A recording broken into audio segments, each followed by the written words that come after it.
Dora the Explorer uli. Ang tayo punta? Nakipin ko dyan. Makikitaan tayo dito. Nakasando ako ngayon dahil hindi matuloy-tuloy ang winter. Mabanas pa rin, pero mahangin pala. Mahangin-hangin, mainit lang yung araw. Ano? Mainit lang yung araw. Sana tayo? Day off uli. Tayo ay pupunta uli sa ukay-ukay. After ay maglalaba ng ukay. Daming pera.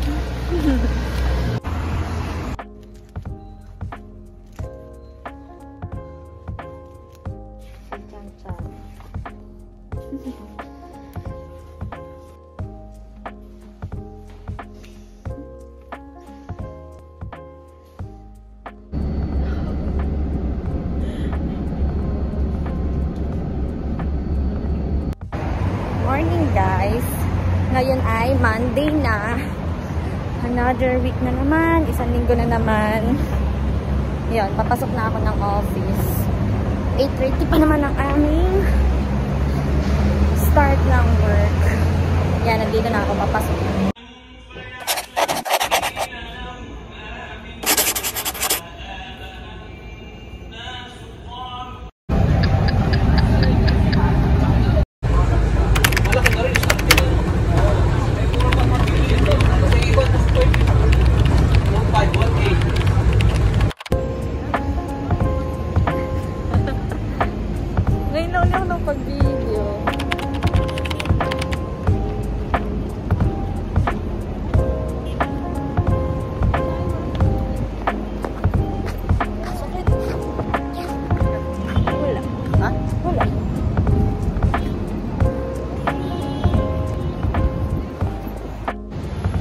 Good morning guys! Today is Wednesday. Yan. Kaya-kaisang linggo na naman tayo. Malapit na uling mag-off. Laging looking forward sa off. Ayun, ngayon papasok na ulit ako sa office. Maghapon na naman tayong lalaban.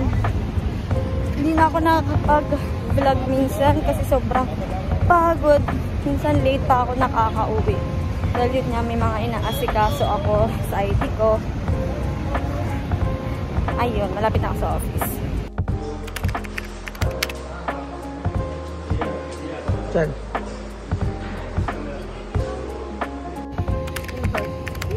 Sasali sa TV, guys. Hi guys! Hindi pa nga sarado ang TV. Saan tayo galing? Ha? Nag-early out ako dahil pumunta kami sa saan nga?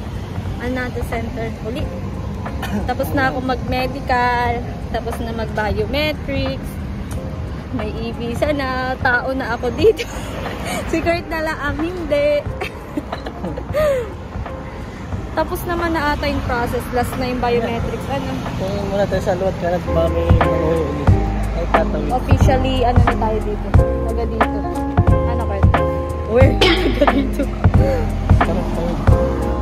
Naglalakad lang kami pabalik dahil malapit lang to sa amin. Ay, buti na lang, di na ako babalik sa office. Wala ko babalik pa ako kanina. Dahil nga naman, matatraffic pa ako ng oras na makakarating dito. Tapos, baka pagdating ko dun, uwian na din. Ang hangin! Uyan sa'yo sa pahinga. Kasi dalawang gabi ata akong overtime, late na uwi. Dalawa ba? Tatlo? O, dalawa. Ito na pala yung kabay. Ito na din yun. Anong oras na din naman? Pero okay lang. O-orlock tayo. O-orlock o maglalaba? Naglaba na ako. Ah, naglaba ka na ba? Wala ka nang gagawin, hindi matulog. Oh, thank you.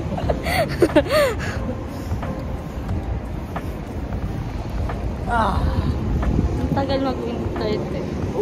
Pero magno-November na. 2 linggo na lang ba? Ano? Uy, 1 month na tayo dito, guys! Hindi dito. Mawe. 1 month na sa 1 month na wala sa Pinas kasi nag-Bangkok muna kami ng 4 days. So, ang anniversary natin papunta dito talaga ay September 27. 27 pa tayo magwa-1 month dito sa Dubai. Binubuklat ko kanina yung passport. Ang init. Konting lakad laang. Sobrang hingal.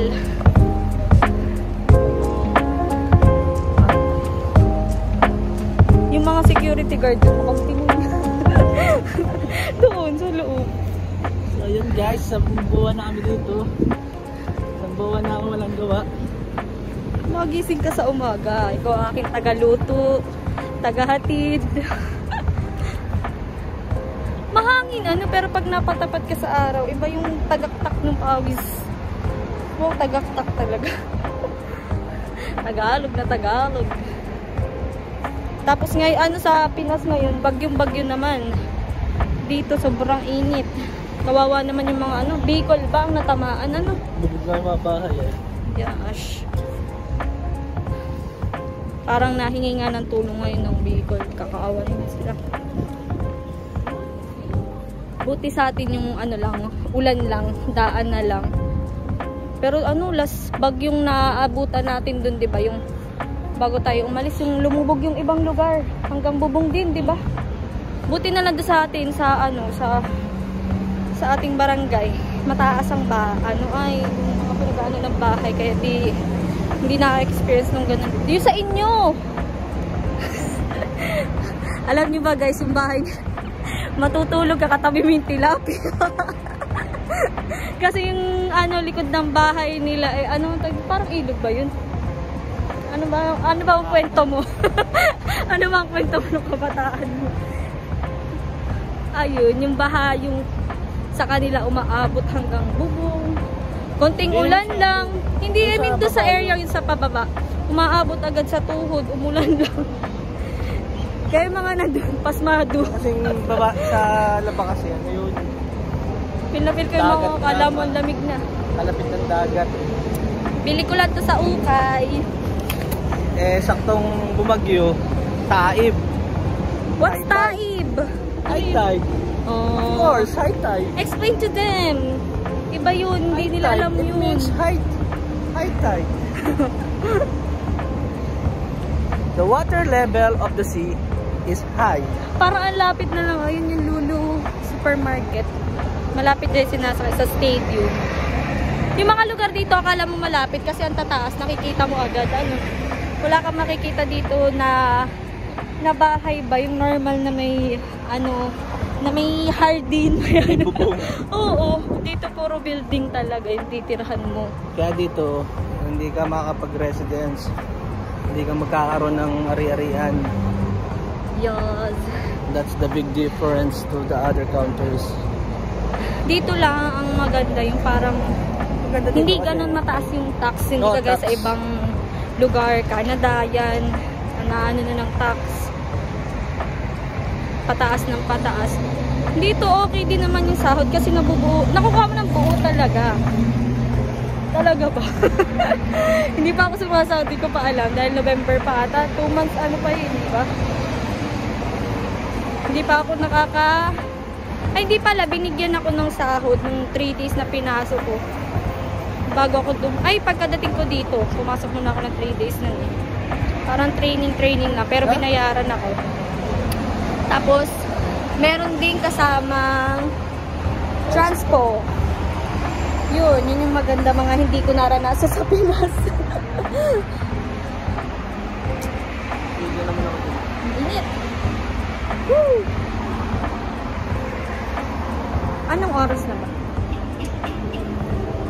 Anong oras na ba?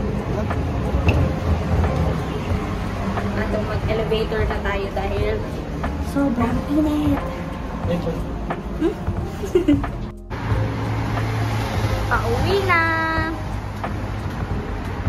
Pauwi na si Kurt sa Silver Tower.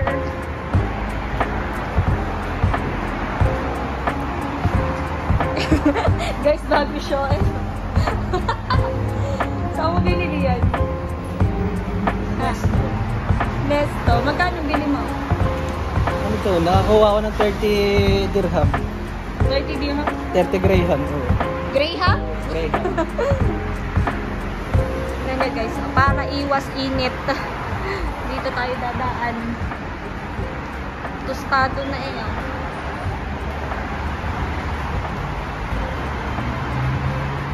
pagbaba mo, may elevator. Para alam nila na yun ang baba. Wow, yung pala.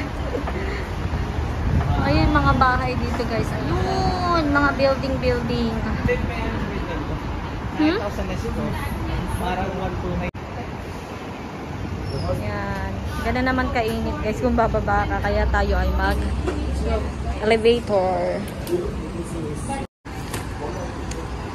Okay. Walang katapusang lakad. So, mag-gym? Tara! Wow! Mga 5. Gege. Mag-gym tayo guys. So, tayo lang nagpapayong dito eh. Marte kasi tayo eh. Kala mo ang puti niya. Marte kasi tayo eh. Naka-Kojic eh. Saan tayo pumunta? Uwi na. Ay, dyan tayo. Saan?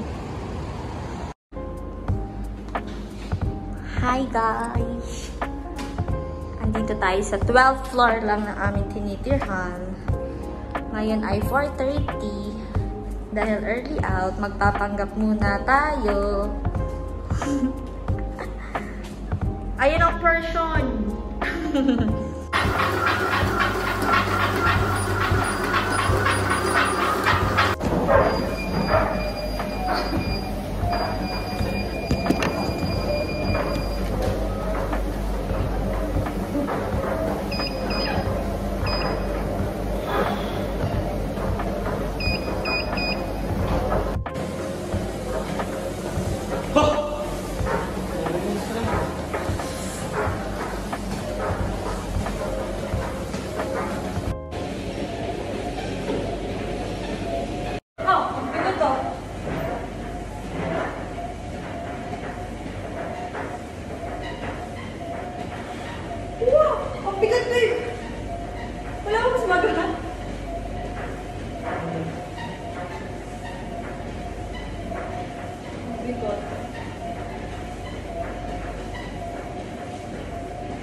Nagpanggap-panggap.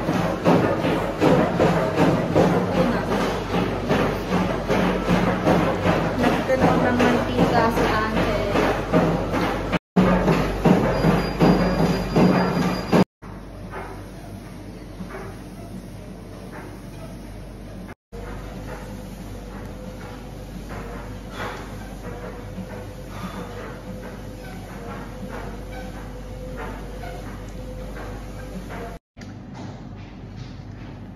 Hindi ko na kaya guys. Naglulukuhan na lang ang aking bilbil dito. Mamaya naman pagkatapos nito, food trip naman. Kain na naman ng kanin. Hindi pampanya lang din to. Para gumalaw-galaw ang ating dugo, ang ating mga kalamnan.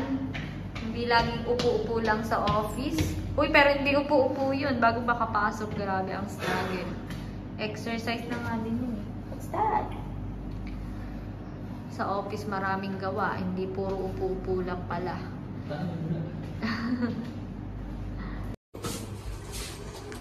Hi guys! Tapos na ang pagpapanggap ni Kurt.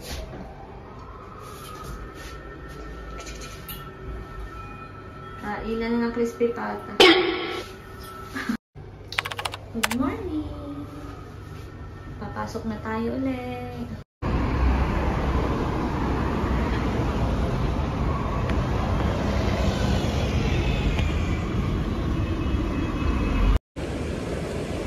Morning guys. Maaga pa. 8:19 pa lang. Yan. Pumapasok kasi sila mga late na 8:30, ganyan-ganyan. Eh di yun, saka lang ako lumalapit dun mga 8:25 nang lalakad na ako papuntang office. Dun ako nag-aantay. Kasi pag nagantay ako dun ng ilang oras, ilang minuto, ayun, sobrang init ang banas kasi wala akong susi ng office. Kaya yun, dito ako nag-aantay. Papalipas. Edit. Ayun.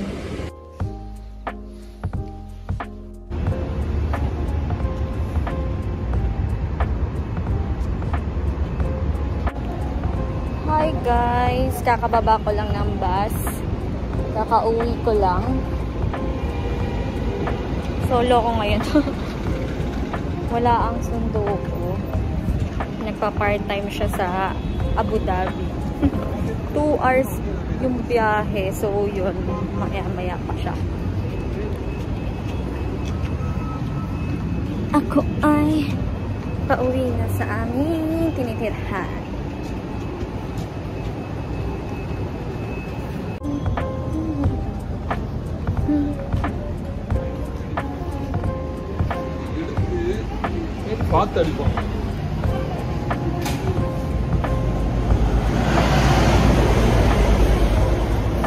Lakad.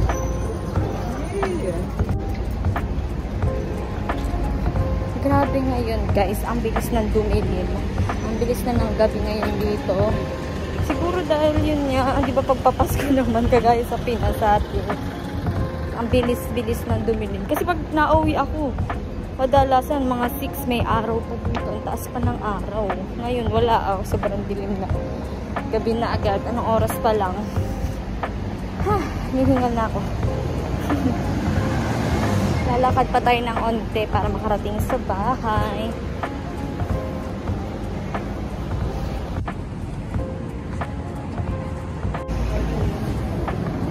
Ayun guys. So gagabihin na talaga sila Kurt. Ako na lang ang kakain ng dinner ngayon. Iinit ko na lang yung pizza at chicken namin tira kagabi.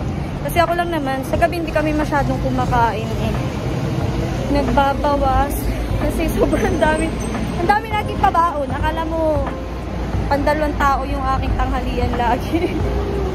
Kaya pero okay lang kasi yun lang kain ko. Hindi ako nakain ng umagahan. Coffee lang ako talaga sanay sa morning. Hindi ko kaya kumain ng ganong kaagap. Parang nabibigla yung tiyan ko. Sumasakit. Yun, konting tinapay lang. Tapos coffee. Yan, nandito na tayo sa Yan, nandito na tayo guys. Kami ay sa 10th floor.